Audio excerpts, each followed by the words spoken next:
नमस्कार, मैं हूं आपके साथ मयंक। देखिए, आज 17 अप्रैल है और जो खबरें अब ईरान से आ रही हैं उनके मुताबिक अमेरिका ईरान के साथ जो बातचीत करना चाहता है वो एक बार फिर यूरेनियम के मुद्दे पर आकर फंस गई है। डोनाल्ड ट्रंप ने अपना संदेश आसिम मुनीर के जरिए भेजा था ईरान की लीडरशिप से बात करने के लिए कहा था, लेकिन जो खबरें निकल कर आ रही हैं सामने, एक बार फिर मामला यूरेनियम एनरिचमेंट पर आकर रुक गया है। तमाम तरह के प्रस्ताव रखे गए ईरान के सामने। एक प्रस्ताव यह था कि ईरान अपना यूरेनियम एनरिचमेंट जो है उसको रोक दे और अगले कई सालों के लिए, उसमें 5 साल का भी जिक्र हुआ, 10 साल का भी जिक्र हुआ, 20 साल का भी जिक्र हुआ कि अगले 20 साल तक जो है यूरेनियम एनरिचमेंट ना करे। इस तरह की खबरें आई, इस तरह के प्रस्ताव सामने रखे गए। एक प्रस्ताव यह भी रखा गया कि ईरान का जो एनरिच्ड यूरेनियम है, जो 60% के करीब एनरिचमेंट हो रखा है उसको कम करके 3% कर दिया जाए। इस तरह के भी ऑप्शन सामने रखे गए। एक बात यह भी रखी गई कि ईरान अपना अगर एनरिच यूरेनियम दे देता है तो बदले में ईरान के ऊपर जितने सैंक्शंस लगे वो सब हट जाएंगे। इस तरह के तमाम ऑप्शंस सामने रखे गए, लेकिन जो खबरें आ रही हैं, ईरान ने एक बार फिर इन्हें मानने से मना कर दिया है।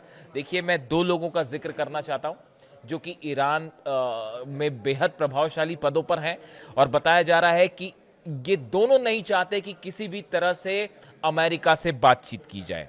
इसमें पहले है मोहम्मद बाघेर जोलगाद्र, जो कि ईरान के सुरक्षा परिषद के सचिव हैं, सेक्रेटरी हैं। जो अली लारीजानी साहब शहीद हुए, उनकी जगह जो है जोलगाद्र साहब जो है वो अपॉइंट किए गए। एक और दूसरा अहमद वाहिदी साहब, IRGC के कमांडर इन चीफ। ये 2 लोग हैं जिन्होंने साफ साफ ये संदेश दे दिया है कि ईरान को अमेरिका से किसी तरह की बातचीत नहीं करनी चाहिए। इनका कहना है कि जो जवाब देना होगा वो ईरान की सेना दे देगी। उन्होंने ये कहा है कि किसी भी तरह की शर्तें थोपना, जो बार बार अमेरिका की तरफ से शर्तें लगाई जा रही हैं, ऐसा कर लेंगे तो ऐसा होगा, ये मान लीजिए तो ऐसा कर देंगे, ये शर्तें थोपना किसी तरह की बातचीत नहीं हो सकती। और तीसरी बात इन्होंने कही है, जो ईरान के हित में होगा, ईरान का नेशनल इंटरेस्ट होगा, उसको सबसे आगे रखते हुए ही बातचीत की जाएगी। यानी ये दोनों लोग ऐसे हैं, एक तो अहमद वाहिदी IRGC के कमांडर इन चीफ और दूसरे मोहम्मद बाघेर जोलगाद्र जो कि सुरक्षा परिषद के सचिव हैं। इन दोनों का कहना यह है कि अभी जो हालात हैं और जिसमें अमेरिका जिस रुख से आगे बढ़ रहा है बातचीत करने के लिए, इसमें किसी तरह की कोई भी बातचीत करना एक फिर से एक धोखे को दावत देने जैसी बात है।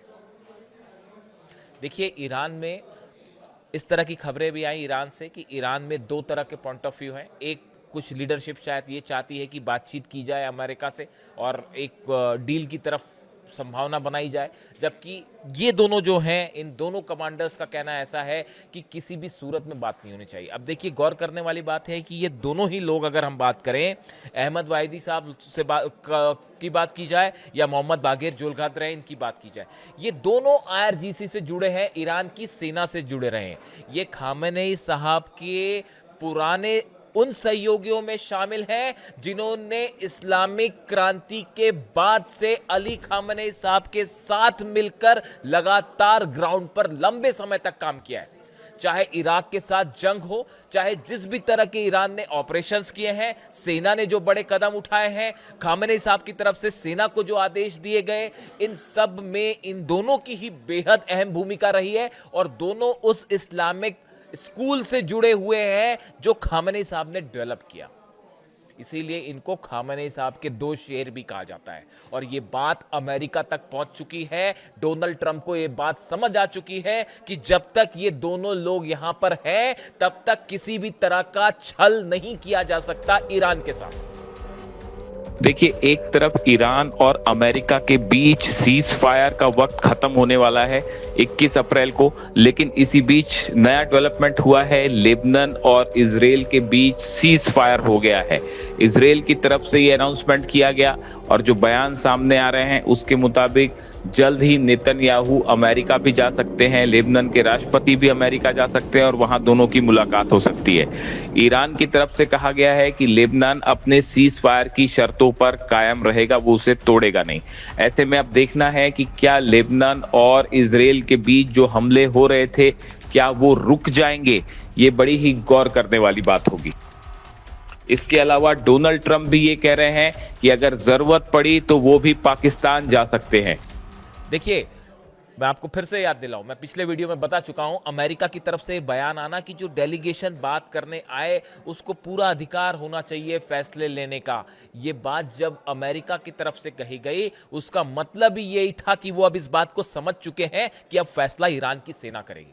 देखिए, 2-3 चीजें और हैं बड़े डेवलपमेंट, ये जो घेर के खड़ी है अमेरिका की सेना, और बार बार तरह तरह के बयान आते हैं। कभी डोनाल्ड ट्रंप कहते हैं कि अब मैं हमेशा के लिए हॉर्मुज खोलने जा रहा हूं, कभी वो कहते हैं कि एक भी जहाज को नहीं निकलने दिया जाएगा, कभी वो ये कहते हैं कि भाई अगर हमारी बातें नहीं मानी जाए तो फिर धमकी देने लगते हैं कि हम हमला कर देंगे। इन सब के बीच में ईरान की सेना का क्या कहना है वो भी सुन लीजिए। मोहसिन रजाई साहब, वो भी आईआरजीसी से जुड़े पुराने कमांडर रहे हैं, उनका ये कहना है कि ये जो 10,000 सैनिक अपने बुला रखे हैं अमेरिका ने, इन्होंने कदम भी रखा, सबके सब सैनिकों को बंधक बनाया जाएगा, सबके सब सैनिकों को बंधक बनाया जाएगा। और यह भी बता दिया गया है कि फिर उसके बाद बार्गेनिंग करने में मुश्किल हो जाएगी अमेरिका को, और छुड़ाने के बदले जो है फिर अरबों डॉलर्स देने पड़ जाएंगे। ये बात भी सामने रख दी गई है। यानी आईआरजीसी का प्लान बिल्कुल क्लियर है कि ये जो 10,000 सैनिक आए हैं, असल में इस तरह की खबरें चल रही हैं पिछले 24 घंटे से डिफेंस सेक्शन में कि फिर से ग्राउंड ऑपरेशन की बात चल रही है। मुनीर गए थे बात करने के लिए वहां पे, मुनीर ने डोनाल्ड ट्रंप के सारे प्रस्ताव रखे, ईरान ने उन्हें रिजेक्ट कर दिया। वो बात घूम फिर कर फिर वहीं आ गई जहां पर पहले दौर पे थी। आप यूरेनियम पर क्या डील करोगे? यूरेनियम वो चीज है, यूरेनियम ईरान का, जिसको ईरान के साइंटिस्ट ने डेवलप किया है, उसके लिए खून बहाया है साइंटिस्ट ने। ईरान के वैज्ञानिकों की जिस तरह से इजराइल ने हत्या की, जो 12 दिन की जंग हुई थी, उसमें उन्होंने अपना खून पसीना लगाकर ये यूरेनियम तैयार किया है। और अगर ये न्यूक्लियर बम बन गया होता तो अब तक किसी की हिम्मत नहीं थी होती आंख दिखाने की।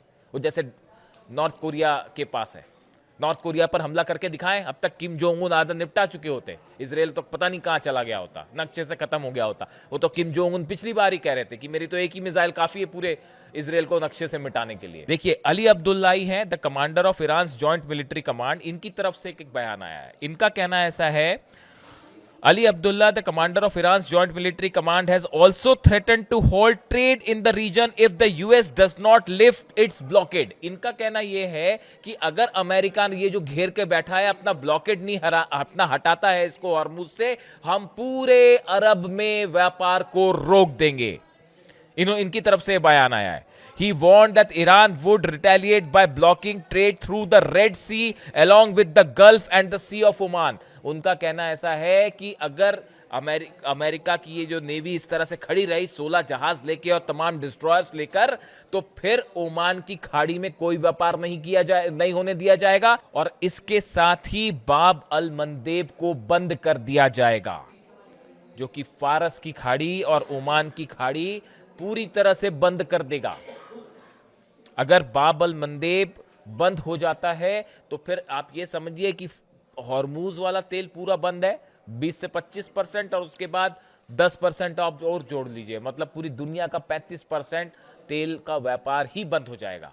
यानी सिर्फ ब्लॉकेड करने वाली जो ट्रंप की पॉलिसी है, इसको ईरान ने जवाब देने का असल में पूरी रणनीति तैयार कर ली है कि कैसे अमेरिका को जवाब देना है। वो 21 तारीख करीब आ रही है, सीज फायर खत्म होने वाला है। सीज फायर खत्म होता है, उसके बाद अगर उसके पहले कोई सॉल्यूशन नहीं निकला, देखिए खबरें तो ये भी है, इस पूरे मामले में आपको ये समझना पड़ेगा कि आखिर डोनाल्ड ट्रंप जो है वो फंसे हुए कैसे, अमेरिका कैसे फंसा हुआ है, और ईरान को कतई जल्दी नहीं करनी चाहिए बातचीत करने की। उसकी वजह यह है, देखिए चीन का व्यापार रुक रहा है, अफेक्ट हो रहा है नेचुरली। जितने जहाज पहले निकलते थे उतने नहीं निकल पा रहे। 13 से 14 लाख बैरल ऑयल हर दिन निकलता है वहां से चीन का, वो उस संख्या में नहीं निकल पा रहा है, कम हो रहा है। चीन ने दबाव बनाना शुरू कर दिया अमेरिका पे कि इसको हटाइए वरना हम देखते हैं। और यहां तक खबरें तो डिफेंस सर्कल में यहां तक है कि चीन ने पैरेलल जंग की तैयारी शुरू कर दी है। और चीन की जंग की तैयारी का मतलब आप समझ रहे हैं, जब वो ईरान को अपने सैटेलाइट्स की मदद करवा सकता है और 16 के 16 बेस उड़ गए अमेरिका के, तो जब वो खुद हमला करेगा तो क्या होगा? खबरें तो ये भी है डिफेंस सेक्टर में कि ये जितने एयरक्राफ्ट कैरियर्स खड़े हुए हैं उसके लिए डोंगफेंग मिसाइल्स तैयार कर दी गई हैं कि अगर जरूरत पड़ती है तो कहां क्या हमले होने हैं। वो तैयारी ईरान ये तैयारी में चीन ऑलरेडी जुट चुका है कि अगर ये स्थिति पैदा हो जाए कि अमेरिका से दो दो हाथ करने पड़ जाए मिडिल ईस्ट में, तो कौन से जहाजों पर हमला होगा, कैसे हमला होगा, उसकी एक पैरेलल तैयारी में चीन जुटा हुआ है। और वो मिसाइल्स भी रेडी हैं, कहां पे कौन सी अब्राहम लिंकन पर जानी है, कौन सी जिब्राल्टर फोर्ट पर जानी है और कौन सी जॉर्ज डब्ल्यू बुश पर जानी है, ये तैयारी कर रखी है चीन ने। इस तरह की भी डिफेंस सर्कल में खबरें हैं, आप सर्च करिए मिल जाएंगे आपको। तो देखिए साहब, ऐसा है कि चीन एक अलग तैयारी करके जुटा हुआ है। चीन को पता है इस बात को कि वेनेजुएला से ऑयल रोका, अब ईरान से ऑयल रोक रहे हैं, तो ये वॉर अमेरिका वर्सेस चीन का है, वो चीन उसके लिए अलग तैयार बैठा है। रूस की तरफ से क्या बयान आया वो भी सुन लीजिए। रूस की तरफ से बयान आया है, पुतिन की तरफ से बयान आया है कि ईरान जैसे चाहे वैसे अपना यूरेनियम प्रोग्राम आगे बढ़ाए, वो पीसफुल पर्पस के लिए है। कोई सबूत नहीं इस बात का कि ईरान जो है वो न्यूक्लियर बम बना रहा है, एटम बम बना रहा है। उसके बाद ईरान अपना न्यूक्लियर जो यूरेनियम है इससे वो बिजली बनाता है, ये उसको रख रहे, उसका एनरिचमेंट करे नहीं करे ये ईरान का मसला है और पूरी तरह से हम उसके साथ खड़े हैं, ये रूस का कहना है। जो लावरोव का बयान आया, देखिए, in a bold diplomatic statement in Beijing, जो बीजिंग गए थे सर्गेई लावरोव विदेश मंत्री रूस के, वहां पे उन्होंने कहा, in the bold diplomatic statement in Beijing Sergei Lavrov defended Iran's right to enrich uranium for peaceful purposes. उन्होंने कहा कि ईरान शांति के लिए अगर अपना एनरिचमेंट करता है तो हम उसके साथ खड़े हैं, समर्थन करते हैं उसका। Arguing then it is inalienable right recognised under international norms. उन्होंने कहा अंतरराष्ट्रीय कानून के तहत ये ईरान का अधिकार है उसका अपना यूरेनियम एनरिचमेंट करना अपने शांतिपूर्ण कारणों के लिए, और इसको किसी हालत में नहीं रोका जा सकता और नहीं रोका जाना चाहिए। Lavrov told reporters that Moscow would support whatever approach Tehran chooses on its nuclear program. उन्होंने कहा कि मॉस्को यानी रूस समर्थन करता है ईरान का, वो अपने यूरेनियम के लिए जो भी फैसला करेगा हम उसके साथ खड़े हैं। आप समझ रहे हैं, चीन ने धमकी दे दी है अगर हमारे जहाज रोके तो जंग हो जाएगी साहब। रूस वहां से कह रहा है कि हम अब न्यूक्लियर प्रोग्राम के साथ पूरी तरह से खड़े हैं, जो फैसला लेगा वो ईरान लेगा। ये बात साफ कर दी है रूस ने कि यूरेनियम जो है ईरान का है, जो फैसला लेगा हम साथ खड़े हुए। अब इस सूरत में ये जो दोनों कमांडर्स हैं ईरान के, जो मैं बार बार इन पर फोकस कर रहा हूं, मोहम्मद बागेर जोलगद्र और अहमद वाहिदी साहब, इन दोनों का रुख तय करेगा अमेरिका से बात करनी है नहीं करनी। 6 दौर की बातचीत हुई, आपने हमला कर दिया। देखिए, असल में कहानी जो है वो वहीं पे आके जो है फंस गई है। बातचीत क्यों नहीं हो पा रही ईरान में, और खासकर ये दोनों कमांडर्स में इतना ज्यादा गुस्सा क्यों है? उसकी वजह है सुप्रीम लीडर को निशाना बनाना। मेरे पास जो सोर्सेस हैं उसके मुताबिक तो ये भी बयान आए हैं, जो अहमद वाहिदी साहब हैं ईरान के आईआरजीसी के कमांडर इन चीफ, उन्होंने ये भी कहा इन्होंने हमारे सुप्रीम लीडर को निशाना बनाया है, ऐसे लोगों से, ऐसे कातिलों से बात नहीं की जानी चाहिए। अली खामनेई साहब के हत्यारों से किसी कीमत पर बात नहीं होनी चाहिए, यह कहना है अहमद वाहिदी साहब का, जिन्होंने जितने पॉलिटिकल लीडर्स हैं उनको यह संदेश दे दिया है। अगर किसी की हिम्मत होती है ईरान के सुप्रीम लीडर पर हमला करने की, तो ऐसे लोगों से सिर्फ जंग की जा सकती है, समझौता नहीं किया जा सकता। और अगर आप मेरा व्यक्तिगत पॉइंट ऑफ व्यू पहुंचे, मैं अहमद वाहिदी साहब की इस रुख से बिल्कुल सहमत हूं। मुझसे कई लोग पूछते हैं कि ईरान को क्या करना चाहिए। जो अहमद वाहिदी कह रहे हैं, एक प्रकार से ये बात पूरी तरह से सही कह रहे हैं। स्थिति वही है, करबला की जो जंग हुई थी यजीद की सेना के साथ, इमाम हुसैन साहब ने बातचीत नहीं की थी, समझौता नहीं किया था, जंग की थी, शहीद होना मंजूर था, लेकिन उनके साथ बातचीत करना मंजूर नहीं था। और यही स्थिति इतिहास अपने आप को दोहरा रहा है। आज इमाम हुसैन की जगह पर अली खामनेई साहब है, बस। बाकी सब के सब वही स्थिति है। जैसे यजीद की सेना खड़ी थी, आज वैसे अमेरिका की सेना खड़ी है, इजराइल की सेना खड़ी है। ये मेरा सोचना है, अब आप इस पर जो भी सोचते हो। हाल ही में मैं ईरान हाउस गया था, वहाँ पे अली खामनेई साहब की शहादत को लेकर 40वीं के मौके पर जो है वो एक श्रद्धांजलि सभा आयोजित की गई थी।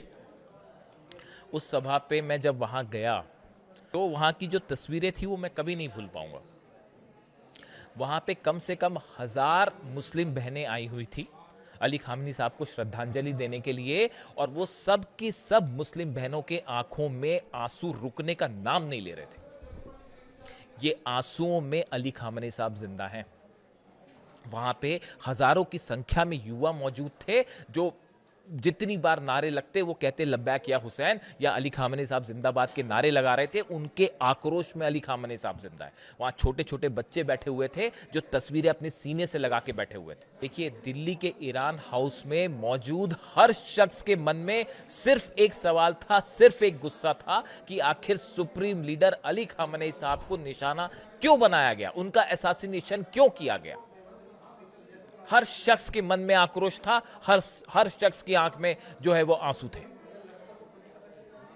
अशरफ जैदी साहब वहां का मैनेजमेंट देखते हैं, जलाल नकवी साहब वहां का मैनेजमेंट देखते हैं। बताइए ये बात मैं सच कह रहा हूं नहीं कह रहा हूं।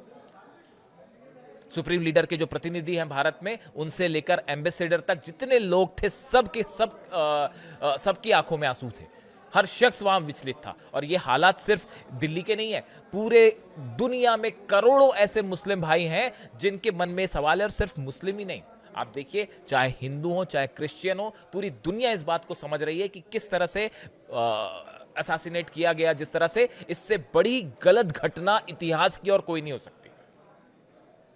ऐसी सूरत में कैसे बात की जा सकती है उन लोगों से और कैसे विश्वास किया जा सकता है।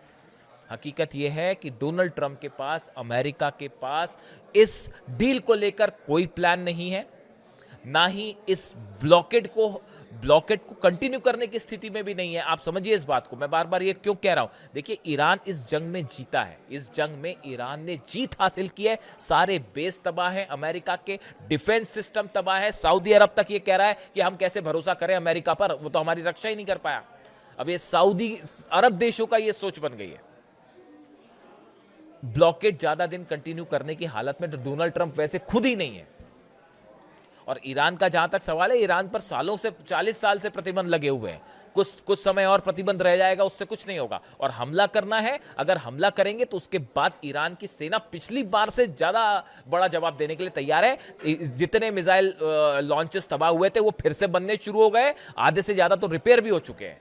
जहां जहां तबाही हुई थी वो सब कंस्ट्रक्शन हो रहा है तेजी से।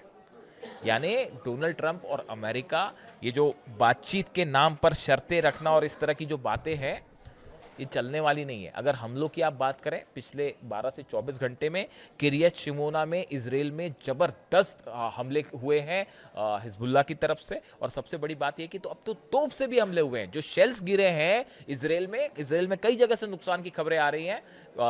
6 सैनिक बुरी तरह से घायल हैं, अब जिंदा हैं या उनकी मौत हो गई, इंतजार करना पड़ेगा। खबरें देर से आती हैं बाहर, लेकिन बताया जाता है कि हिजबुल्लाह की तरफ से शेलिंग की गई तोप के जरिए। और ये पहली बार है ऐसा कि इस तरह की शेलिंग हुई है। अभी तक हमने देखा था कि सिर्फ जो है ड्रोन अटैक्स होते थे, लेकिन ड्रोन अटैक होते थे या फिर रॉकेट्स अटैक होते थे।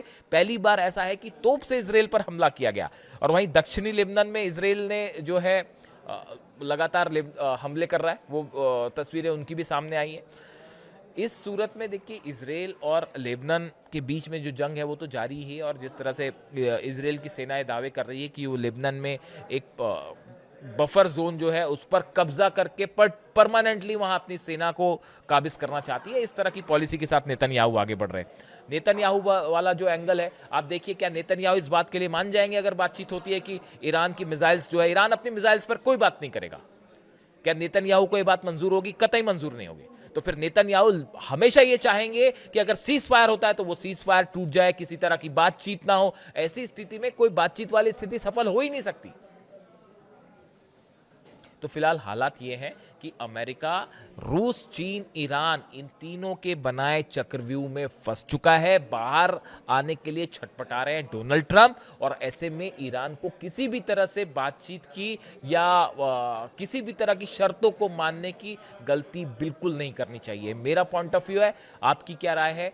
आप कमेंट करके जरूर बताएं। Thank you so much.